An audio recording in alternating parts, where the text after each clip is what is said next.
እዚህ ጋር ደግሞ ሌላ ትኩሳት አለ። ነካ ውሸትም በዘር ወይም በቤተሰብ ይጋባል ማለት ነው። እና አስቡት የአብርሃም መተት ሳይድን እንደገና ደግሞ ኤፍሬም የቲምቢ ወንድም እጮኛዬ ላይ ህያብ ላይ መተት ተደርጎባታል ብሎ ብቅ ብሏል ማለት ነው። በጣም ነው የሚያሳዝነው። እንግዲህ እዩ አብርሃም እየዋሸ እንደሆነና ከሩታ ለማራቅ ቡዜና ሄርሜላ ወይም ሙሽሚት ያሰሩት ሴራ እንደሆነ በግልጽ ተናግሯል ማለት ነው። እኛም አውቀናል። እኔ ሁሌም የምለው ነገር ነው። አብርሃም ምንም አይነት ድግምት አልተደረገበትም። ምንም ነገር አልታመመም፣ አልፈዘዘም። ሆን ብሎ እህቱ በመከረችው እየሄደና ሩታን ለማጠልሸት ያደረጉት ሴራ ነው። እውነቴን ነው የምላችሁ። ሰሞኑን እውነቱ ይወጣል። አሁን 500K ስለገባ እሱም ከዚህ ከፈዘዘበት ከበግነት ወደ ፍየልነት ተቀይሮ ይመጣል ብለን እናስባለን። ይሄ ሁሉ ሴራ የቡዜና የውሽሚት ነው ማለት ነው። ውሽሚት እንግዲህ ለማናትቺ ለቡዜም ለደብም ገንዘብ ከፍላቸው ስለሆነ ያው ኢትዮጵያ ላይ በአሁን ሰዓት ታውቃላችሁ ኑሮ ውድ ነው። ስለዚህ ስብርባሪ ሳንቲም እየፈለጉ የወንድምን የእህትን ትዳር ማፍረስ ብቻ ነው ጨዋታው ማለት ነውና በእውነት በዚህ ልክ መዋረዳችሁ በጣም ነው የሚያሳፍረው። አንደኛ ደግሞ ሃይማኖት ቢኖራችሁ ኖሮ ወደ ጸበል ተወስዱት ነበር። በትክክል ወንድማችሁ ታሞ ቢሆን ማለት ነውና አልታመመም። እኔ አንዳንዴ ሩታ ታሳዝነኛለች፣ የዋህነቷ ማለት ነው። እሱ ባጠፋው አሁን ትዳሬን ልመልስ ብላ ስትሯሯጥ በእህትና በወንድሙ እንግዲህ በልጇ አጎትና አክስት ትዳሯ ድጋሜ እንዳይገነባ እያደረጉ ነው። እውነቴን ነው የምላችሁ። ህይወት ይቀጥላል። ሩታ ከአብርሃም ብትርቅና የራሷን ህይወት ብትጀምር ደስ ይለኛል። ግን እማትርቅበት አንድ ነገር አለ። በህይወቷ ውስጥ ቁማር ሲጫወቱ የነበሩትን መበቀል ነው አሁን የያዘችው ማለት ነው። ትበቀላቸው፣ ደስ ነው የሚለኝ። እግዚአብሔርን ነው የምላችሁና አንዳንዴ እናንተ የዋ ስትሆኑ እነሱ ደግሞ ብልጣ ብልጥ ሆነው እናንተን ለማሞኘት የሄዱበት ርቀት ያናድዳችኋል፣ እልህም ያስገባችኋል። ከበቀልም በቀል ለመበቀል እውነቴን ይገፋፏችኋል ማለት ነው። አንዳንዴ ሰው ለምን ተንኮለኛ እንደሚሆን ታውቃላችሁ? እነሱ ገፍተው እውነቴን ነው ከገደል ውስጥ ባህር ውስጥ ሊጥሏችሁ ይፈልጋሉ። እናንተ በማትፈልጉት መንገድ እንድትሄዱ ያደርጓችኋል ማለት ነው። እና ሩታዬና ልዑል አብርሃም እውነቴን ነው መቼም የማይለያዩ ፍጥሮች ናቸው። በነገራችን ብዙ ጊዜ ተጋጭተዋል፣ ብዙ ጊዜ ተሰዳድበዋል። ግን አሁን ላይ ነገሮች በገንዘብ ሆኗል ጨዋታው። እናንተ እየተመለከታችሁ ያላችሁት የሩታን እባብነት ነው። እባብ አይደለችም። ማንም በትዳሩ ላይ ሲቀለድበት፣ በትዳሩ ላይ ሲሾፍበት ማንም ሴት ዝም አትልም። ትክክለኛ ህይወት የምትፈልግ ነው የምላችሁ። እንደ ዝሙተኞች ጀማአ ደግሞ አዎ የፈለገበት ቦታ ተጋድሞ ቢመጣ ለእሷ ብርቅ አይደለም። ለምን እሷም የለመደችው ከማንኛውም ወንድ ተጋድማ ስለምትመጣ ማለት ነው። እና አንድ አይነት ሙድ ውስጥ ሆናችሁ ችግር የለውም 30 ሴት ጋር ሄዶ ቢመጣ ማለት ነው። ይሄ ደግሞ ሩታዬ ጋር አይሰራም። ትዳር ከሆነ ትዳር ነው።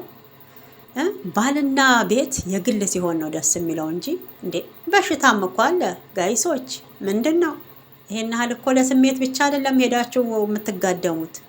እና ሩታ ያልደገፈችው ደስ ያላላት አብርሃም የማንም እንዲሆን ስላልፈለገች ነው እንጂ አሁን ላይ ከሩታ መራቅ አለበት። ሄርሜላ ወደ ጸበል ትወስደው።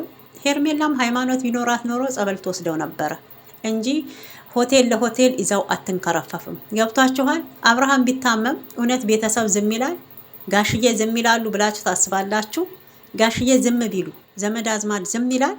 መቼም ሁሉም ፕሮቴስታንት አይደለም፣ ጴንጤዎች አይደሉም።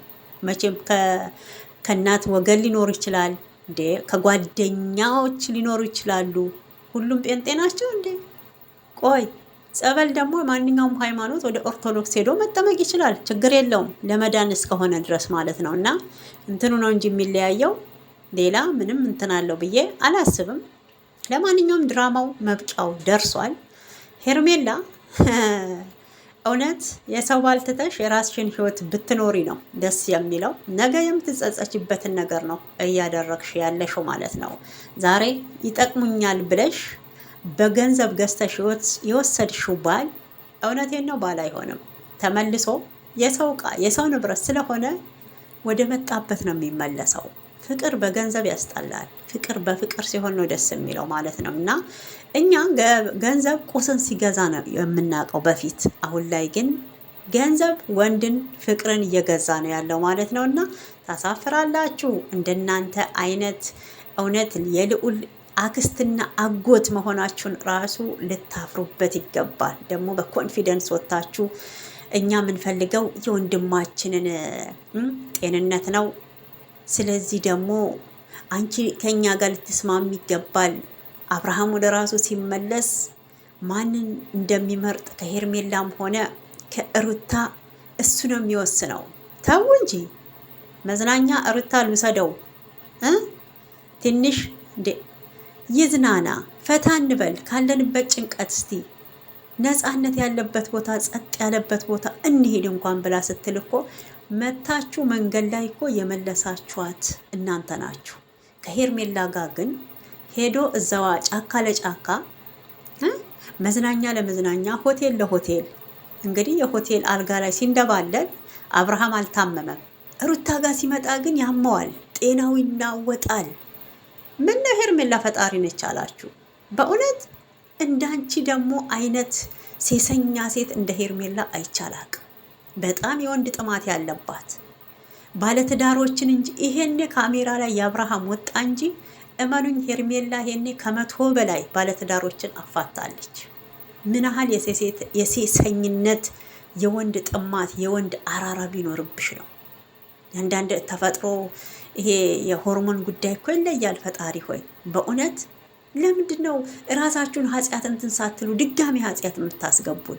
እኛ ያለ ነው እኔ የያዝኩት ኃጢአት ይበቃኛል የራሴ ማለት ነው። እና በጣም ነው የምትገርሙት። ለማንኛውም ሰላም ውድ ተመልካቾቼ እንዴት አላችሁልኝ? ሰላማችሁ ብዝት ትርፍ ይበል። እኔ በጣም ሰላም ነኝ። ለቤቴ አዲስ የሆናችሁ ሰብስክራይብ፣ ላይክ አድርጉ። ኢትዮጵያንም ኤርትራንም ማለት ነው። ፍቅር ሰላሙን በያላችሁበት ያድላችሁ። የሩታዬ የእንቁዋ የጀግናዋ የልዑልዬ እናት የሩታ ሀብቴ አትበገሬ የሚዲያው መሪ እህቶች ደግሞ በቅንነት አስተያየት ስለምሰጡኝ ከልብ አመሰግናለሁ። እጃችሁን ቁርጥማት አይንካው። አሁንም ቪዲዮን ሲጀምሩ በላይክ እና በሰብስክራይብ ጀምሩ ማለት ነው። እና እኔ የምላችሁ እንግዲህ አዲስ ወሬ እየመጣላችሁ ነው ማለት ነው። በጣም ነው ግርም የሚለው።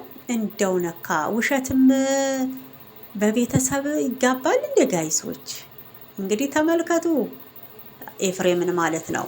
ኤፍሬም እንግዲህ የቲምቢ ወንድም ከዚህ በፊት እሱም ህያብ ላይ ሲጫወት እንግዲህ ከካናዳ መጣች የተባለችዋ ማነች? ያቺ ማን ነበረች? ስሟ ጠፋኝ። ለማንኛውም እና እሷ ልጅ አንዴ ነፍሰ ጡር ናት ሲል አንዴ እንዲናት ሲል ህያብ ራሱ ስንት ጊዜ አልቅሳ እንግዲህ አይታችኋል። ለነፃነት ክርስትና ለልጇ የእህቱ ክርስትና ልጅ ቀን እቺ ልጅቷ መታ ነበር የካናዳዋ። ህያብንም ጠርተዋት እንድትደሰት ብለው እዛ ጋ ያቺም አልወጣም አታሉኝ ነው የመጣው ብላ ስትል እንግዲህ የትንቢ ጀግናዋ እህታቸው ማለት ነው ጥንብር ኩሱን አውጥታ አባረዋለች። ኤፍሬም የ4 ዓመት ፍቅረኛ እኛ የምንወዳት በቅርብ ሽማግሌ ሊላክ ቀለበት ሊደረግ ሁሉም ነገር ያለቀለት እሷ እያለች አንቺ ላይ እየተጫወተ ነው አይሆንሽም ብለው አባረዋት ነበር፣ መክረዋት ነበር በነገራችን። እና አሁን እውነት ህያብ ላይ ያረገው ሌላ ሰው ነው ብላችሁ ታስባላችሁ? ወንዶች እኮ በራሳችሁ ጊዜ ነው እኔ አንዳንዴ የሆነ እንትን የምታመጡት። ለምንድን ነው ከአንድ ሴት ረግታችሁ ማትቀመጡት?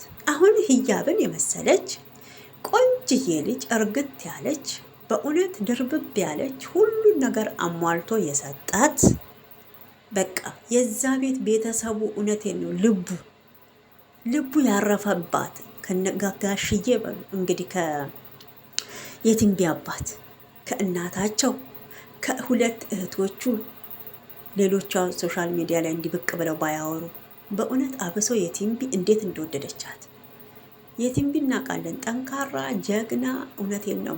ይህ የቡታጅራ ወንዶች አሁን እዚህ ጋር መተት እያላችሁ የምትልከሰከሱ እኔ እንጃ የእሷን የጥፍር ቆሻሻ አደርሱም። በነገራችን የጥፍር ቆሻሻ እግዚአብሔርን ለሰው ለተናናሾቻችሁ መልካም ነገር የማታስተምሩ ለተናናሾቻችሁ ቻናል ከፍታችሁ እናንተ የደረሳችሁበት ደረጃ እንዳይደርሱ የማትፈልጉ ምቀኞች እንደሆናችሁ እኮ የትንቢ በነገራችን ተናግራለች። በእውነት ሼር የማትደራረጉ የማትጠያየቁ በቃ ሁላችሁም የየራሳችሁ እንደዚህ ተደብቃችሁ እንደሌባ የምትኖሩ በጣም ስትናገር ሰምተናል ማለት ነው። እና በእውነት እኔ አሁንም ስለ ሂጃብ ላይ መተት ተደረገ የሚለውን ከቲምቢም ሆነ ከቤተሰቦቿ ታልሰማሁ አላምንም። እውነቴን ነው የምላችሁ አላምንም። ሂጃብ ላይ ደግሞ መተት ተደረገባት አለ። ታደረገችም ያቺ ከካናዳ የመጣችው ናት። እንደው ከሆነም ነው የምላችሁ ፈጣሪ ቅር ይበለን ብቻ። እንዴ ቆይ ወደዛ አካባቢ አለመተት አያውቁም እንዴ? ምንድን ነው በእውነት ሂጃብ አሁን ኦርቶዶክስ ናት። እነ ቲምቢ ኦርቶዶክስ ናቸው። ወደ ጸበሉ ሰዳታ ኤፍሬም አንተም እንዳጎትክ ልጆች ልትጃጃልብን ነው እንዴ? በእውነት እናንተ ጋር መጥፎ ነገር የለም። እኛ የቲምቢ ጋር መጥፎ ነገር አይተን አናቅም። ከአረብ ሀገር ሄዳ እውነቴን ነው ከእሷ ብዙ ነገር መማር የምንችለው ጀግናዋ ሴት ብትኖር የቲምቢ ወይም ለምለም ናት። እና እንደ የእሷን ፈለግ ተከተሉ እንጂ ደግሞ መተት እያላችሁ ልትመጡ ነው እናንተም።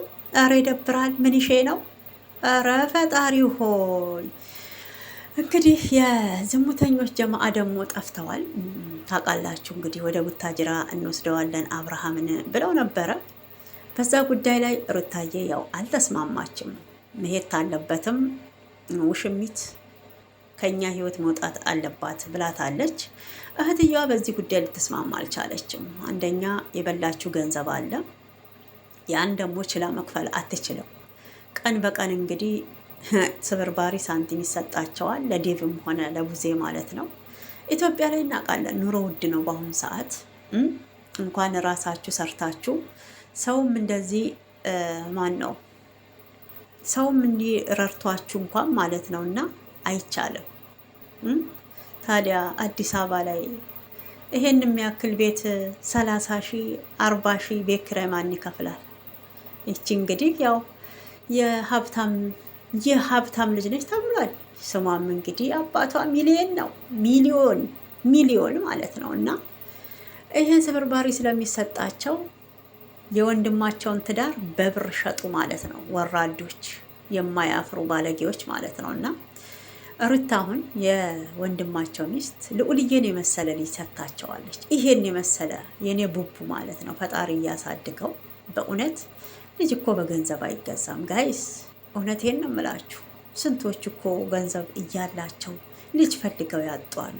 ተመስገን ብላችሁ ወንድማችሁን ልጅ እቅፍ አድርጋችሁ ተንከባክባችሁ ሩታዬ በይ ከልዑል ጋራ ሌላ ሴትም ሆነ ፈጣሪ የሰጠሽን ውለጂ። ልጆች የፈጣሪ ስጦታ ናቸው። አንድ ጋ ይደጉ። አንቺም አሁን ሳትጎጅ እኩያዎችሽ ይሆናሉ ብላችሁ ትመክራላችሁ እንጂ ወንድማችሁን በገንዘብ ሸጣችሁ ለውሽሚት እንጂ ለልጅክ እናት አትሆንም የምትሉ እስስቶች፣ በእውነት እስስቶች ናችሁ። እንግዲህ እዩ ሁሉንም ነገር ተናግሯል።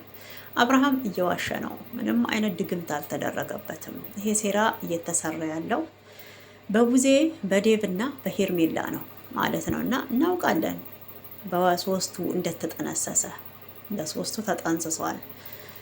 ቡዜም የምትፈልገው እኔ የመረጥኩለትን ነው ማግባት የሚፈልገው ብላ እኮ ከዚህ በፊት ከካሌብ ጋራ እንግዲህ በጣም በኮንፊደንስ እውነቴን ነው እንደ ትልቅ እንደ ጀብዱ ነገር ስትናገር ነበር። እና እኔ የመረጥኩለት ምርጫ ትክክል ነው። በቃ አሁን ለወንድሜ ሚስት የምትሆን ለእኛም ቤተሰብ የምትሆን ሴት አሁን ያገኘው ምርጫዬ ደግሞ ልክ ነው እያለ ስትል ነበረ ማለት ነው። ልክ በቃ ታውቃላችሁ። የሆነ ቁም ነገር የሰራች እኮ ነው ያስመሰለችው በእውነት እና ውሸት ነው። እኔም ብያለሁ፣ አብርሃም ምንም ድግምት አልተደረገበትም። ሆን ብሎ እየፈዘዘ ነው። አይታችኋል። አሁን ግን ከሄርሜላ ጋር ሄዶ ከመጣ ልጁን እንኳን ረሳ እኮ። ልዑል እንኳን የታለ እኮ አላለም። ልጁን እንዲረሳ የተደረገበት እዛ ጋር ተመክሮ ልጁ በሄርሜላ በውሽማው በኩል ጭራሽ ብሶበት ምንም እንዳያቅ ተደርጎ የመጣው ማለት ነው። እና ሊድን የሄደ ሰው እንደዚህ ነው እንዴ? ሊድን የሄደ ሰው እንደዚህ ነው? ሩታን ሲያይ ነው እንደዛ የሆነው የምትሉት አላችሁ። አንዳንድ ጋለሞታዎች ደግሞ ማለት ነው፣ ቆሞ ቀሮች፣ የራሳችሁ ህይወት ሳይኖራችሁ የሰውን ህይወት ደግሞ ዝም ብላችሁ በየኮሜንቱ እየሄዳችሁ የምትበጠብጡ አላማ የሌላችሁ ዝም ብላችሁ ማለት ነው። ወይ ከገንዘብ ወይ ከትዳር ወይ ከልጅ ወይ ከምን ይል ተስፋ የቆረጣችሁ በእውነት አላችሁ። ሁላችሁንም አይደለም። ጀግናዎች ደግሞ አሉ፣ አንገታቸውን ደፍተው ልጃቸውን ነገ ትልቅ ደረጃ ለማድረስ እንደ ሻማ ቀልጠው በእውነት እነሱ ተጎድተው ለልጆቻቸው ያሉ ጀግና እናቶች፣ ጀግና አባቶች አሉ ማለት ነው በስደት። ለእናንተ ቃላት የለኝም። ፈጣሪ አሁንም የልፋታችሁን እፎይ የምትሉበትን የማታ እንጀራ ይስጣችሁ ነው ማለት የምፈልገው።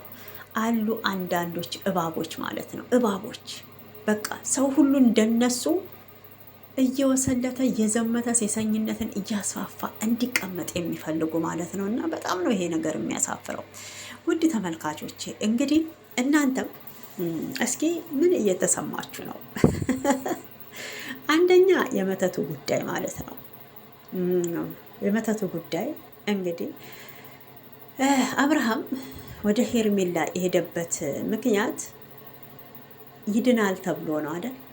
ደብቀው በሌሊት አሰርቀው ገንዘብ ከፍለው ያስወሰዱት ማለት ነው። እና እንኳን ሊድን ልጁንም ረስቶታል፣ ልዑልንም ረስቷል ማለት ነው። መጀመሪያ የሚያደርገችበት ሄርሜላ ናት። አሁንም ደግሞ ጭራሽ እንዲደነዝዝ ልጁን እንዲረሳ ያደረገችውም ሄርሜላ ናት። እወቁ ማለት ነው። ታረገችበትም ነው የምላችሁ። ሁላችሁም ግን እጃችሁን የምትቀስሩት ወደ ሩታ ነው ማለት ነው። በነገራችን ሩታን ስለምትቀኑባት ነው። ሩታ የማትሰበር ጀግና ሴት ስለሆነች ነው። እናንተ 10 ሆናችሁ ስትንጣጡ እሷ አንድ ሆና ስታደናግራችሁ ለምን ግራ ይገባችሁ? አንድ ሆና ስትደነባበሩ፣ አንድ ሆና ግራ ስታጋባችሁ እሷ አንድ ሆና ማለት ነው። በቃ አንድ ለእናቱ ሺህ ለጠላቱ የሆነች ሩታ ናት ማለት ነው። እና እኔ ሩታ ጋር ለመድረስ ባይዘዌ ጫማና ኮፍያ ይራራቃል አይደል? ታውቃላችሁ። እና እዛ ለመድረስ ምን ያህል ርቀት ምን ያህል ሴንቲሜትር እንደምትሄዱ ማለት ነው። ስለዚህ እንደዛ ናቸው ማለት ነው። አሁንም ቢሆን እኔ እንጃ ሞታ ራሱ ትበልጣችኋለች፣ ሞታ ትበልጣችኋለች። እና ወደ ቡታጅራው ደግሞ ስንሄድ እንግዲህ ኤፍሬም የቲምቢ ወንድም ማለት ነው እጮኛዬ ላይ ቀለበት ታረኩኝ በኋላ መተት ተደርጓል አለ። እኔ አንዳንዴ ውሸትም በቤተሰብ ይጋባል እንዴ? እኔ ደህንነት ብቻ መስሎ የነበረ እኮ የሚተላለፈው ነካ። ይሄ ውሸትም እንደ እንትን ነው ጋይሶች። እንደው ያዮኒ ማኛ ይል ነበር እኮ ደህንነት ከክነው ይጋባል ይላል። ነካ ውሸትም ከክነው ይጋባል ጋይስ። እኔ አሁን እውነት ይሄን ማምነው የቲምቢ መታ አው ተደርጎባታል፣ ራሳችሁን ጠብቁት አለች። እውነት ተደርጎባታል እንጂ ለዩቱብ ማሳደጊያ እያላችሁ የማታመጡብን ጉድ የለም። እናታችሁን የምትገሉ አላችሁ። በነገራችን ሞታለች ብላችሁ ባለፈው ማን ነው ሲያለቅሱ የነበሩት? ስደት ሄዶ ሞተ ብላችሁ ያልሞተውን ልጅ ማለት ነው። እና በዚህ ልክ ነው እንግዲህ፣ በዚህ ልክ በእውነት ትላልቅ ሰዎችንም አበላሻችሁ። ምን አይነት ጊዜ ነው ያለ ነው? በጣም የሚያሳፍር በእውነት ከትንሽ ትልቁ ለገንዘብ ብቻ ብሎ ያልሆነ ነገር የሚያወራ እኔ እንጃ። እኔን በፊት ትላልቅ ሰዎች ሃይማኖት ቦታ ሄደው ጸሎት የሚያረጉ ለሀገራቸው፣ ለልጆቻቸው፣ ለራሳቸው አሟሟቴን አሳምርልኝ፣ የማታ እንጀራ ስጠኝ፣ ልጆችን ጠብቅልኝ ከክፉ ነገር ብለው ሲመርቁ ጸሎት ዱዓ ሲያረጉ ነበር የምናውቀው። አሁን ይሄ ሶሻል ሚዲያ መጣ ከባለ ትልቅና ትንሽ ማንለይበት በእውነት እኔ እንጃ ምን ይሄ በቃ ድብልቅልቅልቅ ያለ ዓለም ውስጥ እኔ አንዳንዴ ይሄ ሁሉ ኢትዮጵያ ውስጥ ነው እንደ ያለው ትላላችሁ ብቻ። አው ነካ ኑሮ ሲወደድ ጭንቅላትም አብሮ ነው የሚናወጠው። ይኸው አየን እኮ አየን።